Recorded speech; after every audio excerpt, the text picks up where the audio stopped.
అందరికీ నమస్కారం. తెలంగాణ రాష్ట్రంలో ఆడబిడ్డలంటే ఒక ప్రత్యేకమైనటువంటి గౌరవం ఉంటుంది.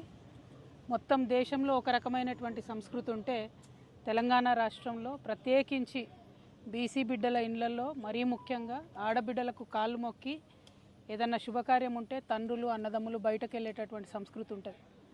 బోనం ఎత్తుకున్నటువంటి ఆడబిడ్డను ఆల్మోస్ట్ అమ్మవారిని చూసినట్టు చూసేటటువంటి ఒక పవిత్రమైన సంస్కృతి మన తెలంగాణ రాష్ట్రంలో ఉంటుంది. ఇప్పుడిప్పుడే తెలంగాణలో భారతదేశం మొత్తంలో మహిళలు రాజకీయంలో ముందడుగేస్తూ సమస్యలపైన మాట్లాడుతున్నటువంటి సందర్భాన్ని మనం గమనిస్తున్నాం. మహిళలు రాజకీయాల్లోకి వచ్చినటువంటి వారిని చాలా పరుషమైనటువంటి పదజాలంతో ఒక బాధ్యతాయుత పదవిలో ఉన్నటువంటి వ్యక్తులు విమర్శ చేస్తే మరి వాళ్ళు వచ్చేవాళ్ళు కూడా రాకుండా వెనక్కి తగ్గేటటువంటి పరిస్థితి ఉంటుంది. నా ఒక్కదాన్ని ఈరోజు ఎమ్మెల్సీ నవీన్ గారు, చింతపండు నవీన్ అలియాస్ తీన్మార్ మల్లన్న గారు ఎంత దారుణంగా మాట్లాడినరో తెలంగాణ ప్రజలందరూ చూసిండ్రు. అసలు మేము ఆడబిడ్డలు అట్లాంటి మాటలు కనీసం మా నోటితో కూడా ఉచ్చరించేటటువంటి పరిస్థితి కూడా ఉండదు. సిగ్గు అనిపిస్తుంది, నిజంగా బాధ అనిపిస్తుంది. ఎందుకు రావద్దా? ఆడపిల్లలు బయటికి రావద్దా? రాజకీయాల్లో ఉండొద్దా? చెయ్యొద్దా రాజకీయం? ఏం మాటలు ఇవి? అంశం మీద మాట్లాడాలనుకుంటే, ఇష్యూ మీద మాట్లాడాలనుకుంటే ఇష్యూ బేస్డ్ మీద మాట్లాడండి. దాదాపు 1.5 year నుండి తెలంగాణ జాగృతి నుండి బీసీ అంశాల్లో మేము అగ్రభాగాన నిలబడి పోరాటం చేస్తున్నాం.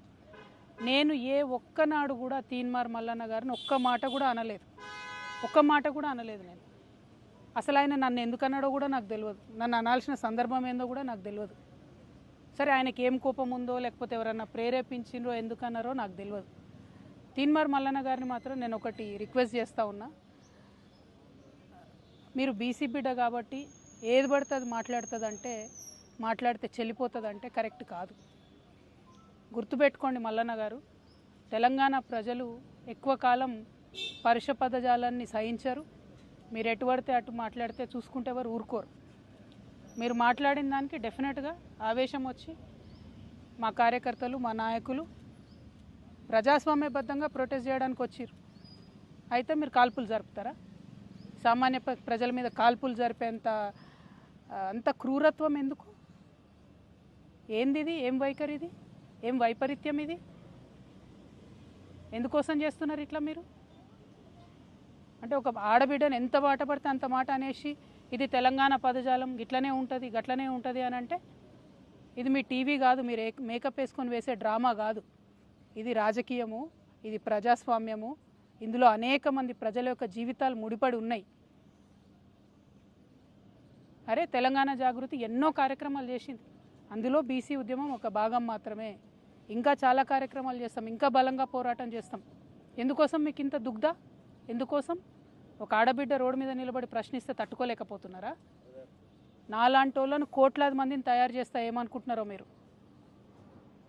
మేము అనుకుంటే, ఆడబిడ్డలు అనుకుంటే కనీసం ఇంట్లోకి వెళ్ళి బయటకు వెళ్ళలేరు. మీరు ఆలోచన చేసుకోవాలి. మల్లన్న గారు, ఎవరి కోసం మాట్లాడుతున్నారు మీరు? నేను ఇవాళ రాష్ట్ర ముఖ్యమంత్రి గారిని కూడా అడుగుతున్నా. ఈ మల్లన్న గారు నిన్న మధ్యాహ్నం ఈ టైంకి ఈ మాట మాట్లాడితే ఇంతవరకు నేను ముఖ్యమంత్రి గారికి ఒక సహచర ఎమ్మెల్సీని ఇంతవరకు కనీసం ముఖ్యమంత్రి గారు మాట్లాడలే. ఆ రోజు వారి కుటుంబ సభ్యుల మీద మాట్లాడితే 2 ఆడపిల్లల్ని, యూట్యూబర్స్ని, జూనియర్ జర్నలిస్టులని పట్టుకపోయి మీరు జైల్లో పెడతారా? ముఖ్యమంత్రి గారు, నేను మిమ్మల్ని డిమాండ్ చేస్తూ ఉన్నా, మీరు తక్షణమే మల్లన్న గారిని అరెస్ట్ చేయకపోతే మల్లన్న గారితో ఈ మాటలు మాట్లాడించింది మీరే అని కూడా తెలంగాణ ఆడబిడ్డలు అందరూ అనుకునేటటువంటి పరిస్థితి వస్తుంది. మీ కుటుంబానికి ఒక న్యాయం, తెలంగాణ ఆడబిడ్డలందరికీ ఇంకో న్యాయం ఉంటుందా? ఎంత ఆవేదనగా మాట్లాడినారు ఆ రోజు అసెంబ్లీలో ముఖ్యమంత్రి గారు. మా ఆడబిడ్డలు అంటారా, మా కుటుంబాన్ని అంటారా అని. ఇవాళ నేను తెలంగాణ ఆడబిడ్డను కాదా? తెలంగాణ ఉద్యమంలో పనిచేయలేదా? తెలంగాణ బీసీల కోసం పనిచేస్తలేనా? తెలంగాణ అసెంబ్లీలో అంబేద్కర్ బొమ్మ పెట్టాలని దీక్ష చేయలేదా? ఎన్ని పనులు చేసినాం, ఎన్ని విషయాల్లో కొట్లాడినాం, ఎన్ని అంశాల్లో మాట్లాడినాం, ఇంకా మాట్లాడతాం. మాకు అవకాశం ఇస్తే ఆడబిడ్డలకి ఇంకా మాట్లాడతాం. ముఖ్యమంత్రి గారు నేను డిమాండ్ చేస్తూ ఉన్నా, ఎట్టి పరిస్థితుల్లో వెంటనే తీన్మార్ మల్లన్న గారిని అరెస్ట్ చేయాలి. మేము రేపు ఉమెన్స్ కమిషన్ కూడా వెళ్తాం, నేషనల్ ఉమెన్స్ కమిషన్ కూడా వెళ్తాం. ఇవాళ చైర్మన్ గారికి ఇచ్చిన రిప్రజెంటేషన్లో కూడా నేను అదే చెప్పిన. హౌస్ సెషన్లో లేదు కాబట్టి ప్రివిలేజ్ మోషన్ నేను మూవ్ చేయలేను. కాబట్టి ఎథిక్స్ కమిటీకి మీరు రిఫర్ చేయండి. అట్లానే చైర్మన్ గారికి డిస్క్రిషనరీ పవర్స్ ఉంటాయి, అంటే చాలా అసాధారణమైనటువంటి పవర్స్ ఉంటాయి. ఆ అసాధారణమైనటువంటి పవర్స్ యూజ్ చేసి తీన్మార్ మల్లన్న గారిని వెంటనే ఎమ్మెల్సీ నుండి సస్పెండ్ చేయమని కూడా నేను డిమాండ్ చేస్తూ ఉన్నాను. ఎందుకంటే ఒక బాధ్యతాయుతమైనటువంటి పదవిలో ఉన్న వ్యక్తులు నోరు చూసుకొని మాట్లాడాలి. మనని లక్షలాది మంది ప్రజలు గమనిస్తుంటారు. నాకు మాట్లాడరాక కాదు, నాకు భాష తెలియక కాదు, కానీ కంట్రోల్లో ఉండాలి, లిమిట్లో ఉండాలి, ప్రజాస్వామ్యబద్ధంగా ప్రశ్నించాలి. అది వదిలిపెట్టి మీరు ఏది పడితే అది మాట్లాడతామంటే మాత్రం మేము ఈడ ఊరుకోము. ఏదో ఆడబిడ్డ కదా, ఓ సంస్థ నడుపుతుంది కదా, ఆమెను ఏదన్నా ఎవరుంటారు వెనక అనుకున్నారేమో. నా వెనక లక్షలాది మంది తెలంగాణ ఆడబిడ్డలు ఉన్నారు, నా వెనక లక్షలాది మంది తెలంగాణ అన్నదమ్ములు ఉన్నారు. నేను మామూలు ఆడబిడ్డను కాదు చెప్తున్నా. అగ్గి రవ్వనై రగులుతా ఎక్కువ తక్కువ వేస్తే. తీన్మార్ మల్లన్న గారు జాగ్రత్త, నేను చెప్తున్నా, జాగ్రత్తగా ఉండండి. Thank you. జై తెలంగాణ.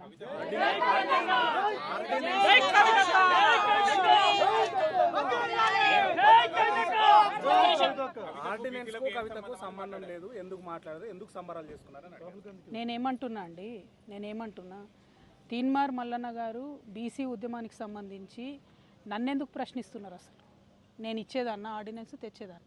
నేను మీలాగానే ఉద్యమం చేస్తున్నా, ఆయన ఉద్యమం చేస్తున్నారు. అసలు నేను ఆయన ఎప్పుడన్నా ఏమన్నా అన్నానా? ఆయన అంతటా ఆయన వచ్చి నా మీద ఎందుకు మాట్లాడుతున్నారు? అంటే నాకు వ్యతిరేకులు ఎవరు ఆయనను ప్రేరేపిస్తున్నారా? అది ముఖ్యమంత్రి గారు ప్రేరేపిస్తున్నారా? ఎవరు ప్రేరేపిస్తున్నారు మరి?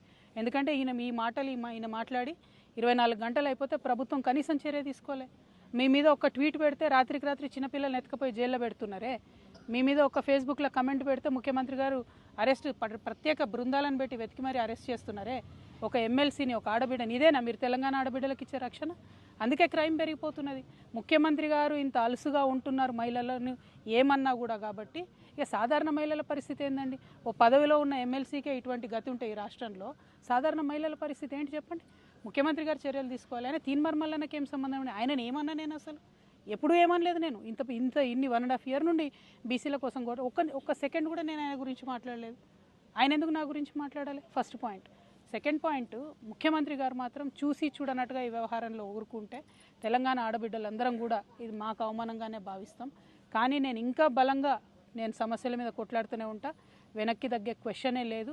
మిమ్మల్ని మాత్రం నేను ఇవాళ కోరేది ఒకటే, ఆడబిడ్డల్ని గౌరవించడం నేర్చుకోండి. ఇలా బోనాలు, మాంకాలమ్మ బోనాలు, పొద్దున్న లేచి నేను బోనాలకు పోయేది ఉండే, అది బంద్ పెట్టుకొని ఇదే దుకాణం నడుస్తుంది పొద్దున్న నుంచి. ఎందుకు ఇవన్నీ? నేను ఒకటేనండి, ప్రజా సమస్యలు ఎవరన్నా మాట్లాడవచ్చు, ఎవరన్నా ప్రజా సమస్యలు మాట్లాడవచ్చు. తెలంగాణ జాగృతి అనేక ఉద్యమాలు చేసింది, అందులో బీసీ ఉద్యమం ఒకటి. మా సంస్థకున్న నిబద్ధత ఏంటంటే మేము ఏదైనా అంశం ఎత్తుకుంటే అది సాల్వ్ అయ్యేదాకా దించం. మహిళా బిల్లు ఎత్తుకున్నా దించలేదు, ఏ అంశమైనా సాల్వ్ అయ్యేదాకా దించం. అంబేద్కర్ విగ్రహం అయినా కానీ ఏదైనా కూడా ఇష్యూ సాల్వ్ అయ్యే వరకు దించం. బీసీ ఉద్యమం కూడా అంతే, ఇష్యూ సాల్వ్ అయ్యే వరకు దించే ప్రసక్తే లేదు. అటువంటి కమిట్మెంట్, అటువంటి నిబద్ధత ఉన్న సంస్థ కాబట్టి మా మీద రాళ్ళు పడతాయి, కరెక్టే. కాకపోతే ఈయన వ్యక్తిగతంగా ఎందుకు అనాలే నన్ను అని దానికి తెలంగాణ పడికట్టాన్ని కవరింగ్ ఇచ్చుకుంటే, చూస్తూ ఊరుకుంటే, చూస్తూ వదిలేస్తే ఈ జాడ్యం పెరిగిపోతుంది, తెలంగాణ అంతా వ్యాపిస్తుంది. కాబట్టి దయచేసి ప్రజాస్వామ్యవాదులందరూ కూడా ఆడబిడ్డల పక్షాన్ని నిలబడాలని కోరుతున్నాను. Subscribe us and press the bell icon for more interesting updates.